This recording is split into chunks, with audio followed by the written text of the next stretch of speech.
Who is gonna break the ice? Let us break the ice.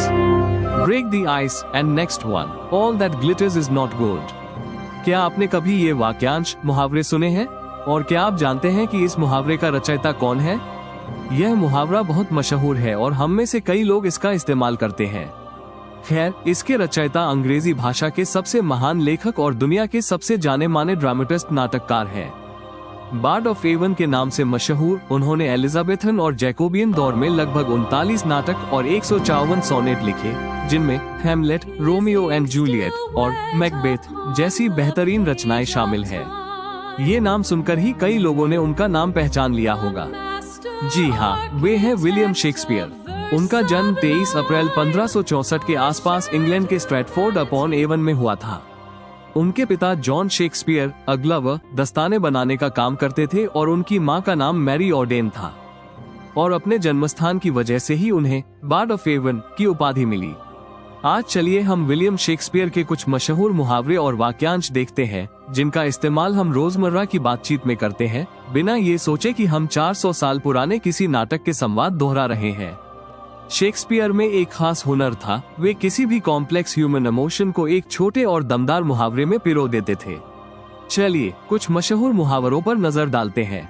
Category 1, house hold idioms, रोजमर्रा की जिंदगी से जुड़े मुहावरे।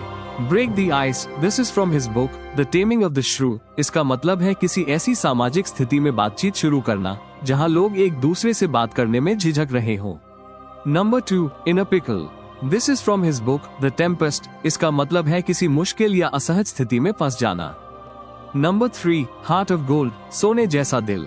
This is from his book Henry the fifth. इसका मतलब है किसी ऐसे व्यक्ति का वर्णन करना जो बेहद दयालु और दरिया दिल हो।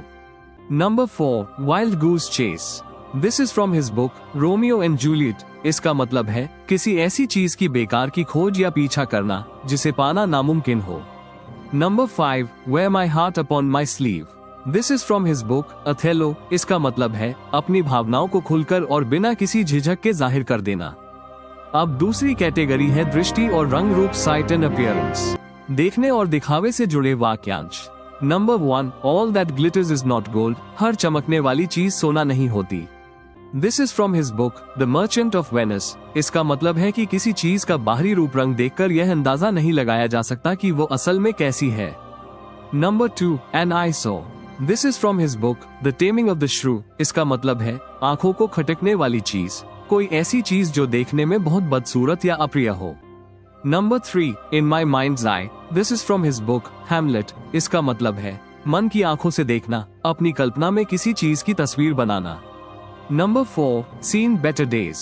This is from his book as you like it. इसका मतलब है किसी ऐसी चीज के बारे में बात करना जो अब पुरानी हो चुकी हो या खराब हालत में हो। अब तीसरी कैटेगरी है ड्रामेटिक एक्सप्रेशंस, नाटकीय अभिव्यक्तियां। Number 1, the be all and the end all. This is from his book Macbeth. इसका मतलब है किसी चीज का सबसे जरूरी हिस्सा या एकमात्र ऐसी चीज जो मायने रखती हो। Number 2, full circle. This is from his book King Lear. इसका मतलब है जब घटनाओं की एक कड़ी घूम फिरकर उसी जगह पर वापस आ जाए जहां से वो शुरू हुई थी। Number 3, bated breath. This is from his book the merchant of Venice. इसका मतलब है बहुत ज्यादा उम्मीद या बेचैनी के साथ इंतजार करना, सांस थामकर इंतजार करना। Number 4, fair play. This is from his book the Tempest. इसका मतलब है नियमों का सम्मान करना, सभी को बराबर मौका मिलना। कमेंट सेक्शन में हमें जरूर बताएं कि आप किन किन इडियम्स एंड फ्रेजेस, मुहावरों और वाक्यांशों का इस्तेमाल कर रहे थे और आपने क्या नया सीखा है। अगली बार तक के लिए धन्यवाद।